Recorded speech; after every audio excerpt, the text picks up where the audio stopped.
Hi and welcome back to another Amazon selling video. If you're new to my channel, my name is Nikki Kirk. You can follow me at Your Selling Guide on Instagram, on TikTok, all that kind of stuff. But here on YouTube, I am Nikki Kirk. I have been selling on Amazon doing retail arbitrage for 5 years, coming up on 6 years, and it's really kind of crazy, but I absolutely love it. And I've been helping other sellers get started for the last 2 years, and that has been just so amazing. In this video, I'm going to answer some of the questions that frequently come up from both new and experienced sellers. If you like this video, don't forget to give it a thumbs up and subscribe. And there's actually something called super tips now that I enabled on my channel. I have no idea what it is, but if there's one thing about YouTube that I learned, it's that you gotta enable everything new that they send you. So I enabled it, and if someone gives me a super tip, I will tell you what it is and what happens. I know what it is, right? It's like a tip, but I just don't know what happens. So that'll be an experience. And if I get your name through it, I will definitely give you a shout out in an upcoming video. But all that to say, don't forget to subscribe if you like my channel so that you'll get more Amazon selling tips right to you right when they upload. Okay, so let's jump into the Amazon questions that come up often. The first question is, once you start scanning, how long does it take before you're able to actually find anything profitable? And for me, it took me about 3 weeks of scanning in stores, but some people find something right off the bat. It really does kind of depend on where you're scanning. So I always recommend the Walmart clearance aisle is a great place to start just because it has so much different variety right in one aisle. Scan everything on it. And it might take you a couple weeks, a couple days. If you found something pretty fast, consider yourself very lucky because it does take a long time to get started. You'll be gated and stuff. You'll be restricted. That's what the gated means.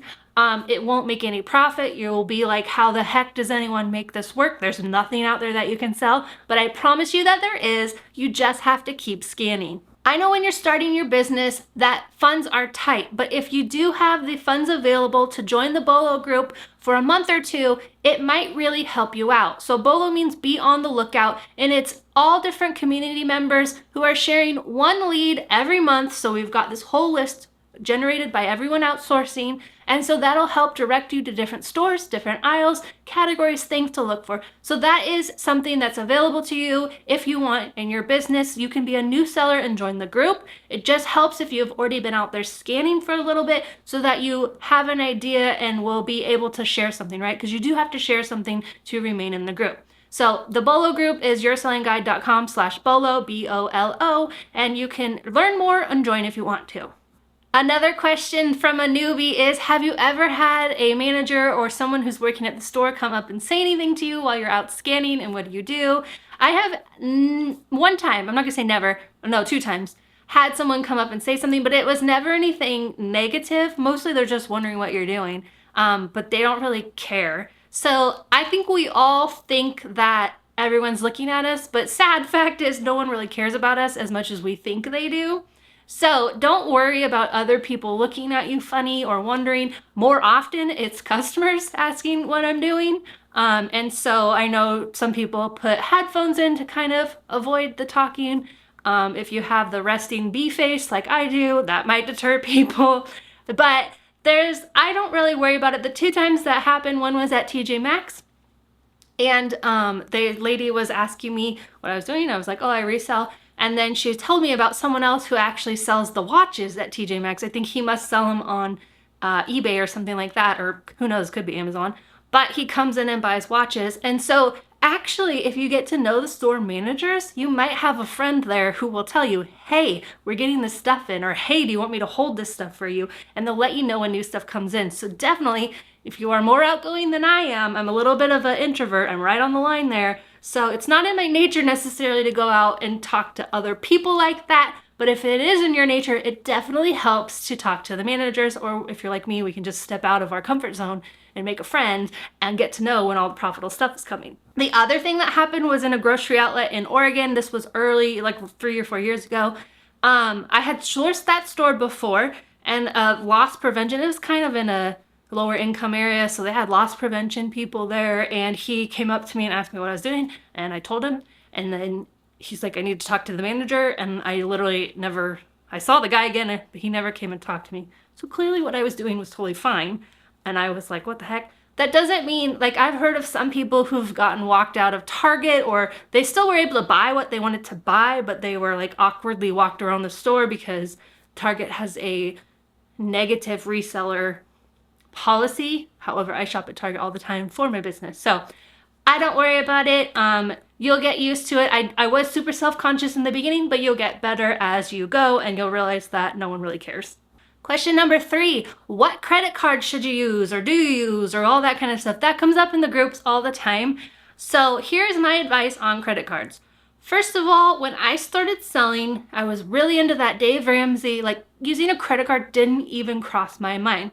However, if you are smart with your credit cards, if you're not smart with your credit cards and you're truthful with yourself, please don't even go down that road, because you don't want to get yourself in more debt while you're learning Amazon, because if you decide to quit, now you just have all this debt. So definitely be very careful if you do use a credit card.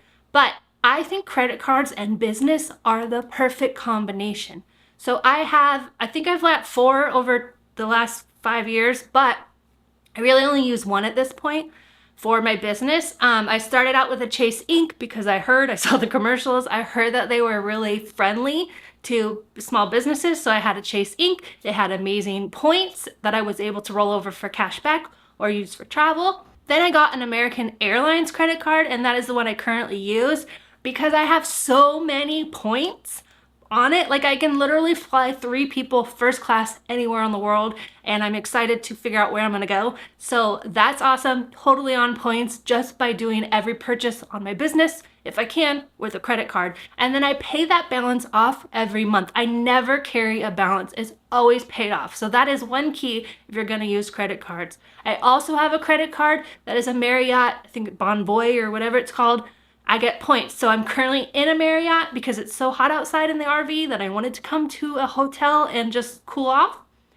I got this whole stay for free from the points for using in my business. So pick what is important to you. Some have really great cash back offers. Some have airline points. Others have hotel travel points. So whatever is important to you and what you want, like in life, pick that credit card. That would be my advice. But again, please don't go crazy. Like, you need to be able to pay it off every month. And if you can't do that, you really should consider or think about if you really want to get that credit card.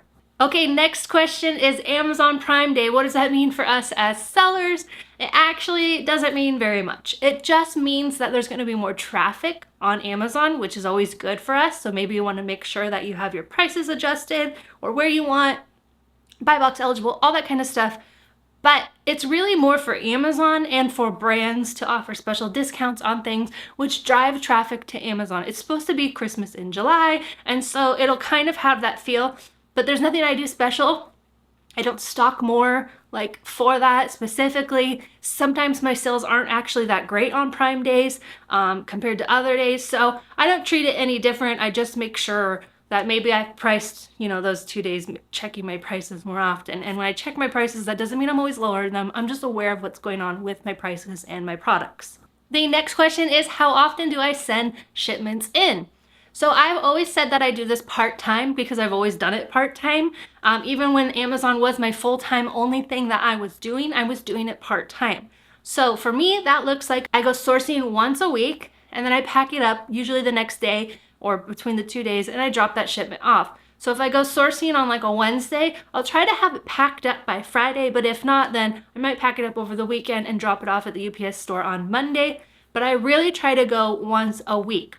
Now, more recently, I've been trying to go every other week because I've got a lot of other things going on, right? But I still, going sourcing is my favorite thing out of all the different things I do. I love making these videos. I love being in the groups. But I absolutely love selling on Amazon even more. During Q4, I go sourcing once a week, sometimes twice a week, but I am like nonstop going.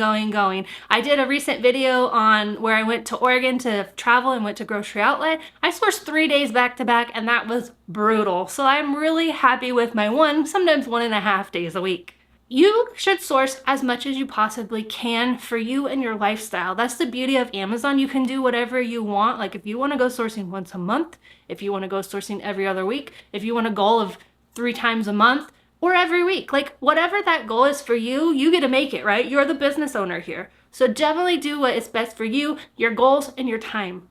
Another question from a new seller is, I sent in my first shipments and they both had $0 as the shipping fee. So when you send in your FBA shipping, you will get the cost, right? So it can be $20, $7, $80, depending on the size of your shipment, how much that fee is to send it UPS to Amazon, right? So as a new seller, you actually get, as of right now, and it's been going on for a little over 2 years now, you get $100 in free shipping from Amazon as like a perk to get you going and sending in inventory. They want to encourage new sellers, and so they're going to give you $100 free shipping. So if you happen to see that you're a new seller and you send in a couple shipments and you're like, why is it zero? You're not, that's just what it is. It's a new program that apparently they don't actually tell you about, but that's why you're not getting charged. So it's awesome, more profit for you.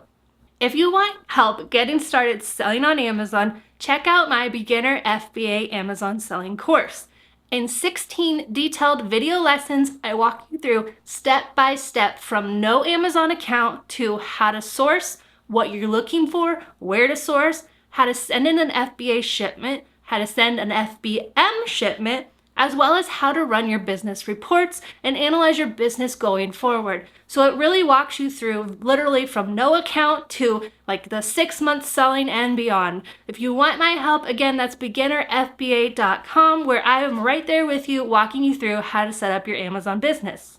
Another question was, how long do you wait when your return goes through before contacting Amazon because you haven't got that product back?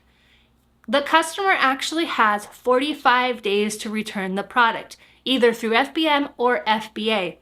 If it never comes back, Amazon will credit you back from reimbursement after 60 days. So you've got the 45 days, and then it's another 15 days, and Amazon will credit you back after that point. You can pull reports to see what you need to be reimbursed for, and Amazon is usually pretty good now that every time I pull a report, there's nothing to be reimbursed because they already have. But the customer does have 45 days in order to return it. So it's quite a while, and it's quite annoying, especially when you're starting and you're really aware of every single item that you have, that you've kind of got this limbo item. But don't worry, it'll work itself out. Another question that came up in the group is, how realistic is to find 100% ROI item? I feel like I see a lot of YouTubers saying it. I don't want to believe this is a get-rich scheme, all that kind of stuff.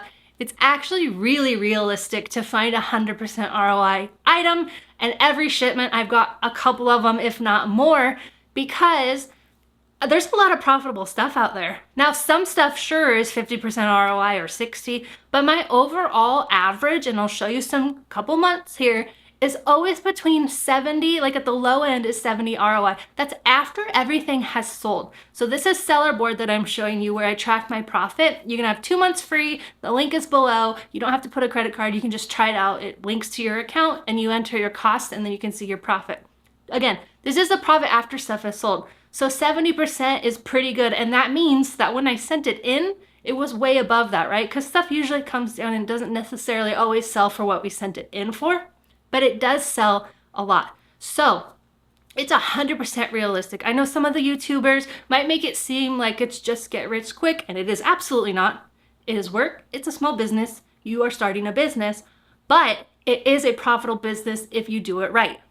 Okay, so that was it. That's 8 beginner questions, sometimes experienced seller questions that come up often on your Amazon business. So hopefully this video was helpful and gave you a better idea of what's gonna happen during your Amazon business. Again, if you want help from me to get started, there's Beginner FBA Amazon Selling Course. Or if you want to join the group and know what we're all selling every month, the Bolo group is available. All the links are below or at yoursellingguide.com.